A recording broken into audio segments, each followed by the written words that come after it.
সকাল থেকেই শুরু হয় ভোট কেন্দ্রগুলোতে ব্যালট পেপার বক্স সহ নির্বাচনী সরঞ্জাম পাঠানো।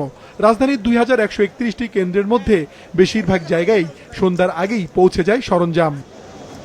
কেন্দ্রগুলোর দায়িত্ব বুঝে নেন প্রিজাইডিং অফিসার সহ সংশ্লিষ্টরা। কেন্দ্রে মোতায়েন করা হয়েছে পুলিশ, নিয়মিত টহল দিচ্ছে সেনাবাহিনী সহ আইনশৃঙ্খলা বাহিনীর সদস্যরা। আমাদেরকে একাধিকবার প্রশিক্ষণ দেওয়া হয়েছে নিরাপত্তা নিয়ে, যাতে কোনো মানুষ শঙ্কিত না থাকে। যে আপনারা কেন্দ্রে আসেন, কেন্দ্রে আসলে আপনারা দেখতে পারবেন আপনারা কতটা নিরাপত্তা আমরা এখানে রেডি করেছি। আমরা ঢাকার বাইরে ঝুঁকিপূর্ণ কেন্দ্রগুলোতে নেওয়া হয়েছে বাড়তি নিরাপত্তা ব্যবস্থা, বসানো হয়েছে ক্লোজড সার্কিট ক্যামেরা, কাজ করছেন আনসার ভিডিপির সদস্যরাও।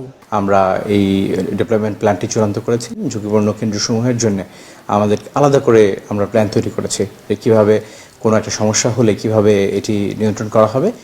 চট্টগ্রাম, সিলেট, ময়মনসিংহ বিভাগের বিভিন্ন জেলার ভোট কেন্দ্রের দায়িত্বে থাকা প্রিজাইডিং অফিসাররা জানিয়েছেন এখন পর্যন্ত ভোটের সার্বিক পরিস্থিতি ভালো।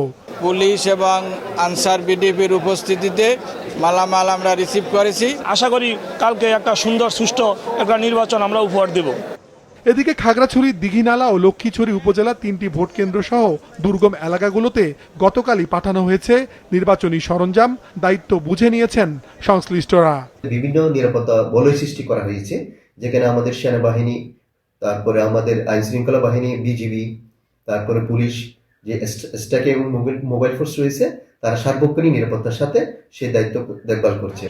কাল সকাল 7:30টায় সারা দেশে একযোগে শুরু হয়ে বিকেল 4:30টা পর্যন্ত চলবে ভোট গ্রহণ। মাশরুক রাহাত, মাছরাঙ্গা সংবাদ, ঢাকা।